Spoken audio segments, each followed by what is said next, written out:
اعوذ باللہ من الشیطان الرجیم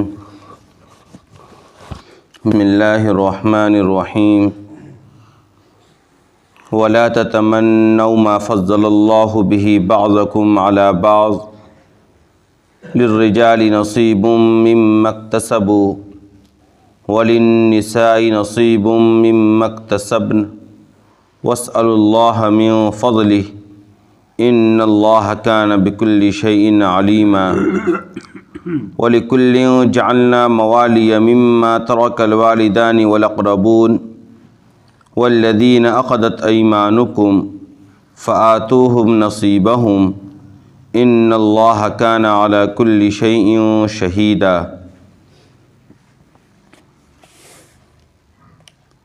اللہ تبارک و تعالیٰ نے جن چیزوں میں تم میں سے ایک کو دوسرے پر فضیلت عطا کر رکھی ہے اس کی تمنا نہ کرو،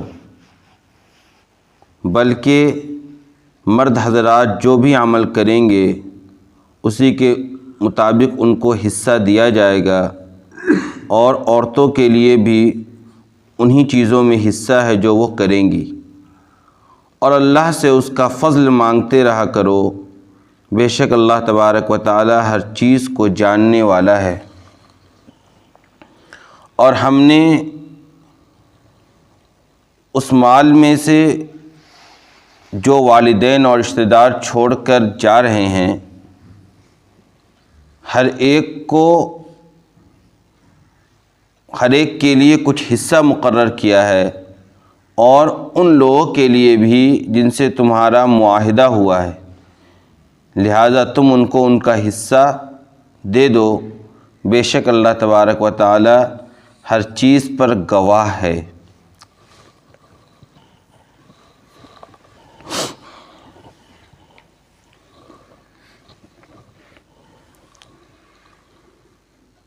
اللہ تبارک و تعالی نے انسانوں کے درمیان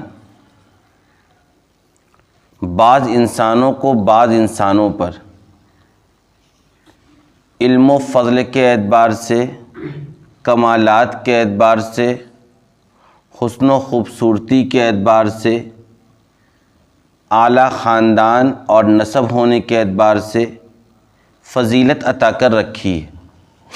کیا مطلب یہ ہے کہ اللہ تبارک و تعالیٰ نے بعض انسانوں کو جس درجے کی خوبصورتی عطا کر رکھی ہے اس درجے کی خوبصورتی دوسرے بعض انسانوں کو حاصل نہیں ہے۔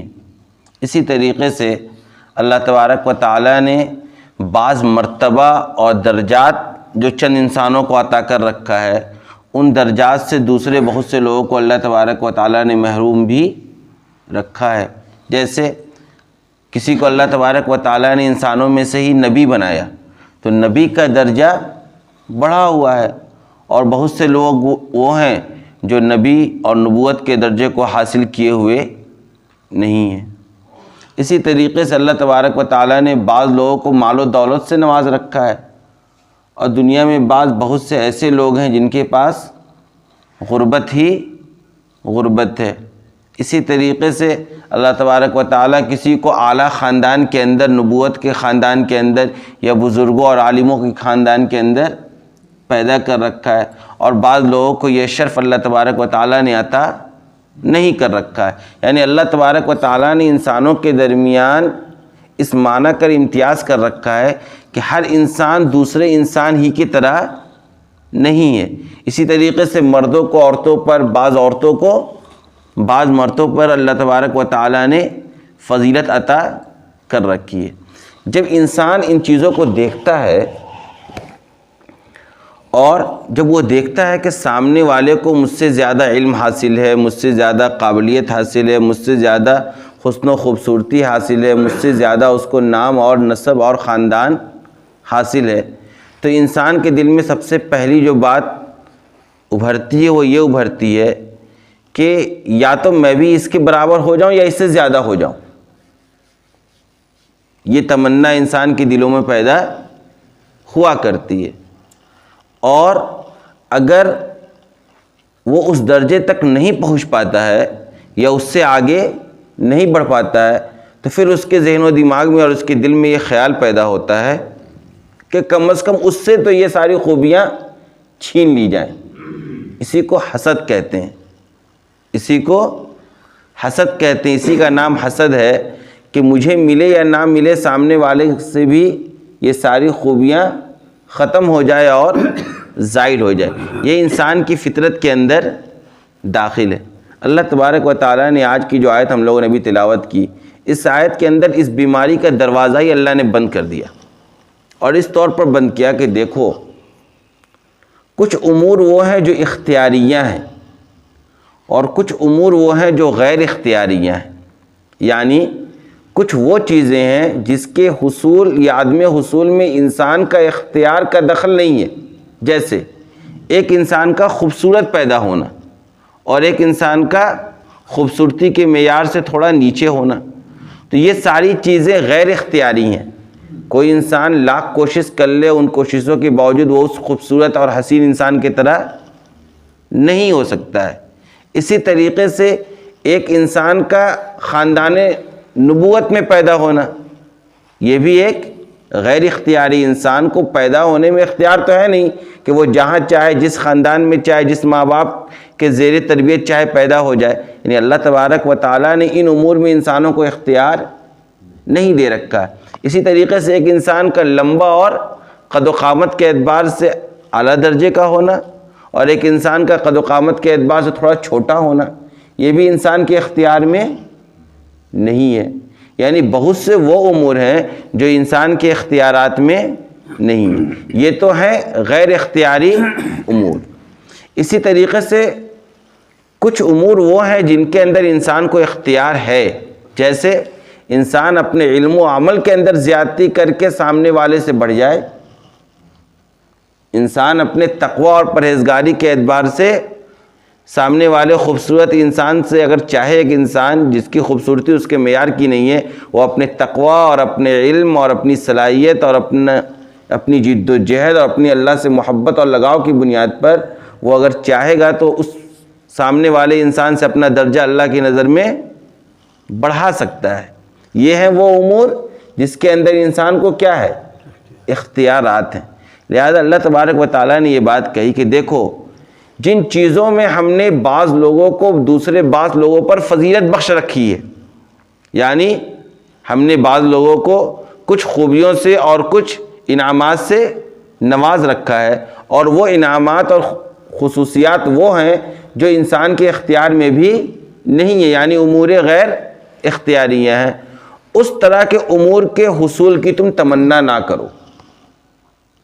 وَلَا تَتَمَنَّوْا مَا فَضَّلَ اللَّهُ بِهِ بَعْضَكُمْ عَلَىٰ بَعْضٍ، جس چیز میں اللہ تبارک و تعالیٰ نے ایک کو دوسرے پر فضیلت عطا کر رکھی ہے، اور یہ صرف اور صرف اس کے خاص فضل کی وجہ سے ہی سامنے والے کو حاصل ہے۔ جس کو حاصل ہے اس کا بھی کوئی کمال نہیں ہے، جس کو حاصل ہے یہ ساری خصوصیات اس کا بھی کوئی ذاتی کمال نہیں ہے، یہ بھی اللہ تبارک و تعالیٰ کی طرف سے اس کے اوپر ایک خاص انعام اور فضل ہے۔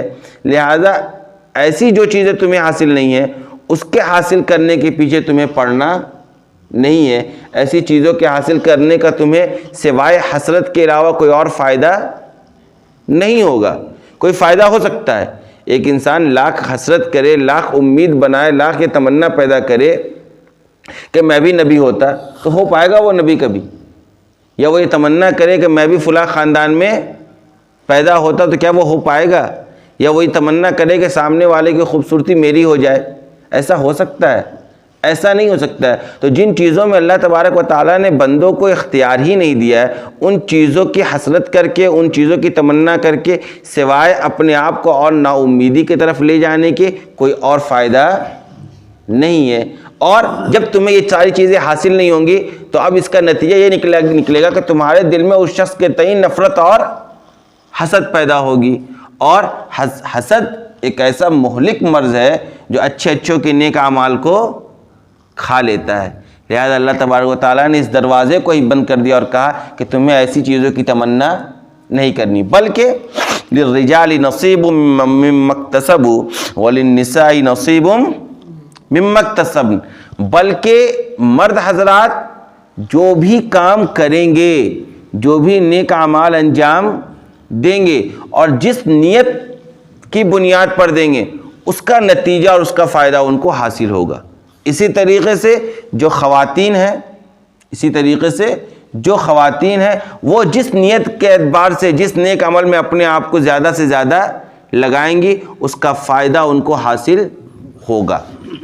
ان آیات کے نزول کے سلسلے میں روایات کے اندر کچھ واقعات بھی آتے ہیں، جیسے بعض عورتوں کا ہی یہ کہنا تھا کہ اللہ تبارک و تعالیٰ نے غالباً حضرت ام سلمہ رضی اللہ تعالیٰ عنہ کا، جو آپ صلی اللہ علیہ وسلم کی زوجہ محترمہ تھی، انہوں نے بھی آپ صلی اللہ علیہ وسلم سے یہ بات کہی تھی اور یہ درخواست کی تھی کہ یا رسول اللہ، ایک تو ہوتا یہ ہے کہ ہم لوگوں کی گواہی کو بھی آدھی گواہی مانی جاتی ہے۔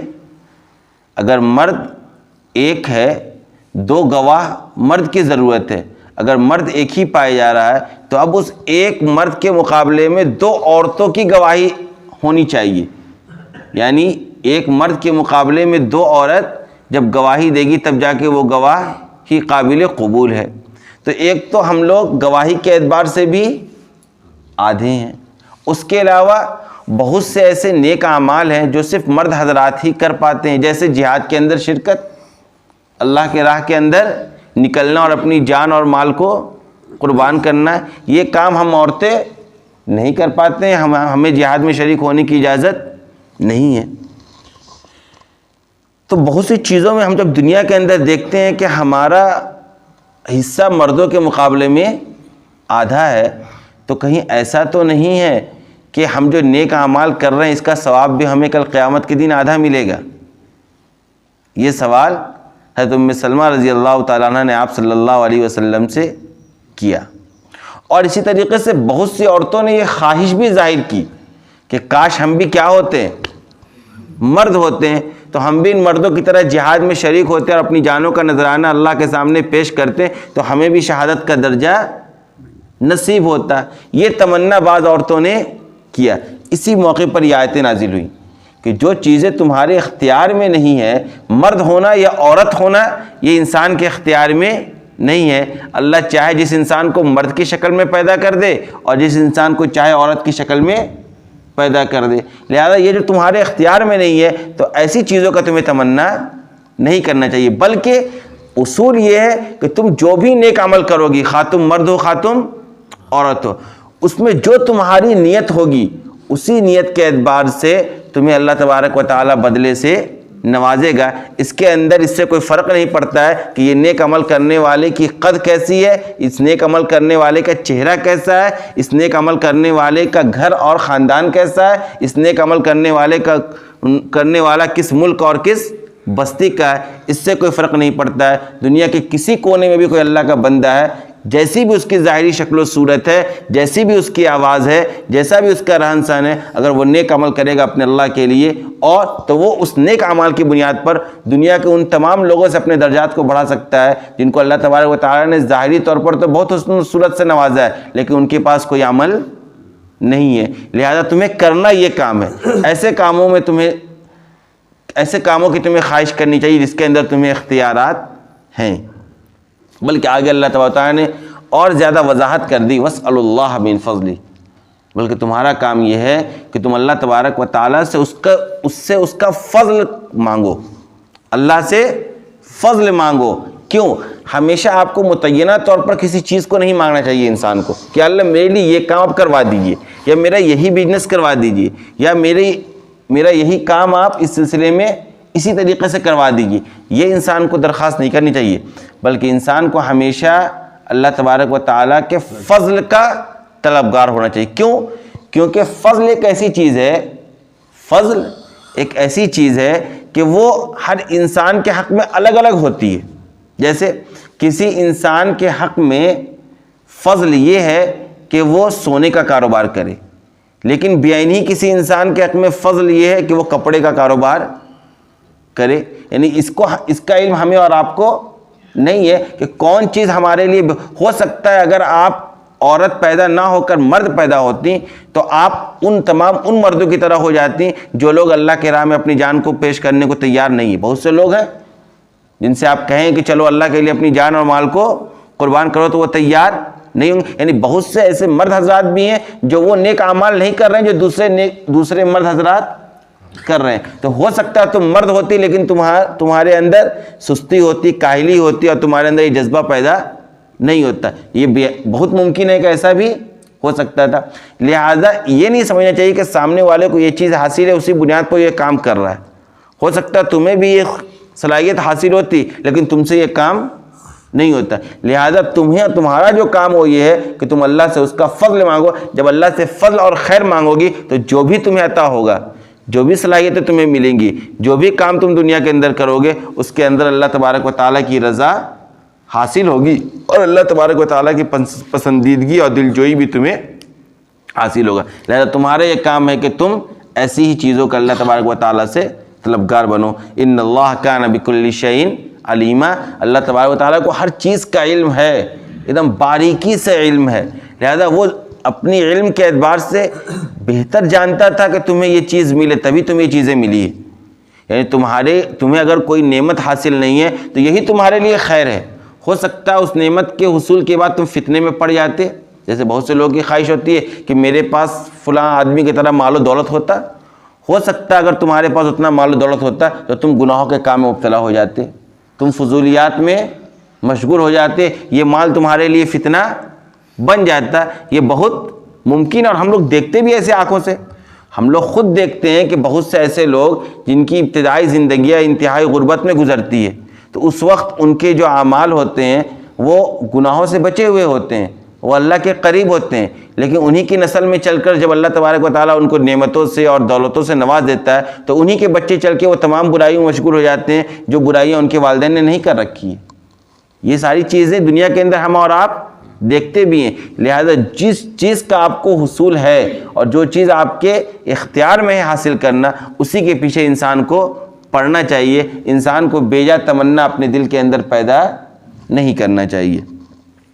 اس کے بعد کی آیت میں اللہ تبارک و تعالیٰ نے پھر میراث کے حکم کی طرف حکم کو لوٹایا اور کہا وَلِكُلٍّ جَعَلْنَا مَوَالِيَ مِمَّا تَرَكَ الْوَالِدَانِ وَالْأَقْرَبُونَ, کہ جو بھی والدین اور رشتہ دار چھوڑ کر مریں گے تو اس کا ہم نے ہر ایک کو کیا کر رکھا ہے, اس کا حصے دار اور وارث بنا رکھا ہے. یعنی جو بھی مال انسان چھوڑ کر مرتا ہے تو اس کا کون کون وارث ہوگا, کون کون مالک ہوگا, اس کی تفصیل خود اللہ تبارک و تعالیٰ نے قرآن کے اندر بیان کر رکھی ہے. وَالَّذِينَ عَقَدَتْ أَيْمَانُكُمْ, اس میں ایک نئے وارث کا تذکرہ ہے.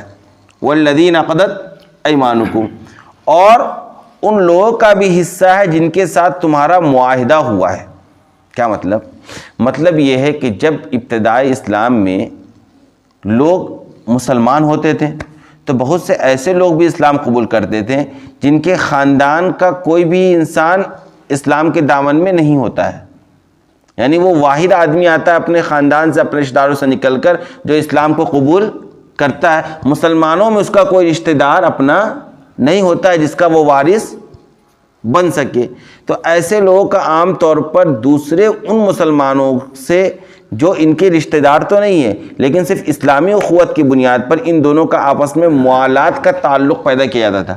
یعنی یہ طے کر لیا جاتا تھا, یہ معاہدہ کر لیا جاتا تھا کہ ٹھیک ہے یہ جو ابھی نیا شخص اسلام قبول کر کے آیا یہ ہمارا کیا ہے, آج سے بھائی ہے, یہ ہمارا آج سے بھائی ہے. اور وہ شخص اس کے لیے کچھ وصیت وغیرہ بھی کر دیا کرتا تھا اور اس کے لیے بھی وہ بھی آگے چل کے وارث بنتا تھا. یعنی جس طریقے سے دیگر وارثین ہوتے تھے اسی طریقے سے اس کا یہ اسلامی بھائی بھی اس کے مال کے اندر وارث بنتا تھا. لیکن قرآن کی جو اور آیت نازل ہوئی وَأُولُو الْأَرْحَامِ بَعْضُهُمْ أَوْلَىٰ بَعْضٍ, یعنی جو رحم کا جس کا تعلق ہے وہی ایک دوسرے کے زیادہ مال کے مستحق اور وارث ہیں. اس کے ذریعے سے اس طرح کی آیات منسوخ ہیں, یعنی یہ حکم اب باقی نہیں ہے. لیکن امام ابو حنیفہ رحمۃ اللہ علیہ کہتے ہیں کہ ان کا مذہب یہ ہے کہ آج کی دنیا میں بھی اگر کوئی نو مسلم ہے, کوئی ایسا شخص ہے جو اسلام کی دامن میں آ رہا ہے اور اس کا کوئی اور رشتہ دار اور خاندان نہیں ہے, وہ تمام رشتہ داروں کو, تمام مالوں کو, تمام جانوں کو چھوڑ کر آ رہا ہے اسلام کے دامن میں, اور کوئی مسلمان اگر اس کو اپنا بھائی بنا رہا ہے, اس کے ساتھ اس طرح کا معاہدہ کر رہا ہے, تو اس کو بھی اس کے بچے ہوئے ترکہ میں سے کچھ حصہ دیا جائے گا. ان اللہ کان علی کل شیء شہیدہ, اللہ تبارک و تعالیٰ کی نظر میں ہر چیز ہے، اللہ ہر چیز پر گواہ ہے۔ تم نے اگر کسی کے ساتھ موالات کیا ہے اور کسی کو اپنا بھائی بنایا ہے اور اس سے کچھ وعدہ وعید کیا ہے تو تمہیں یہ بھی پورا کرنا چاہیے۔ کیوں؟ کیونکہ تمہارے اس عمل کا گواہ اللہ تبارک و تعالیٰ کی ذات بھی ہے۔ انسان کوئی بھی عمل کرتا ہے، دو آدمی مل کر کوئی عمل کرتا ہے تو اس میں تیسری ذات اللہ تبارک و تعالیٰ کی موجود ہوتی ہے۔ تین انسان مل کر بیٹھ کر کوئی کام انجام دیتا ہے تو اس میں چوتھی ذات اللہ تبارک و تعالیٰ کی بھی گواہی کے طور پر موجود ہوتی ہے۔ ایسا نہیں کہ انسان یہ سمجھے کہ ہم تو دو ہی لوگ مل کر اس طرح کا بات کیے تو کوئی تیسرا تو جانتا نہیں ہے، لہذا آگے چل کے اس وعدے کی خلاف ورزی کر دی جائے، ایفا کو پورا نہیں کیا جائے، کیے ہوئے معاہدے کو توڑ دیا جائے۔ کہا نہیں، ایسا نہیں ہونا چاہیے۔ تم یہ سمجھ رہے ہو کہ دنیا نہیں جان رہی ہے، دنیا گواہ نہیں ہے، میں خود گواہ ہوں۔ اللہ تبارک و تعالیٰ کی ذات خود گواہ بن کر بیٹھی ہوئی ہے، اور یہ کل حساب لینے پر بھی قادر ہے، اور اس کے لیے حساب لینا بھی آسان ہے۔ لہذا انسان کو کبھی بھی کسی کے ساتھ کوئی معاہدہ ہو، کسی طرح کا ایگریمنٹ ہو، اور اگر اس کا کوئی گواہ نہ ہو تو صرف اس بنیاد پر اس ایگریمنٹ سے پیچھے نہیں ہٹ جانا چاہیے چونکہ اس کے پاس کوئی گواہی نہیں ہے، کیونکہ اللہ گواہ موجود ہے۔ اگر تمہارے پیش نظر یہ ساری چیزیں رہیں گی تو تم کسی کے ساتھ دھوکہ دھڑی کا معاملہ نہیں کرو گے۔ اللہ تبارک و تعالی ہم سب کی حفاظت فرمائے۔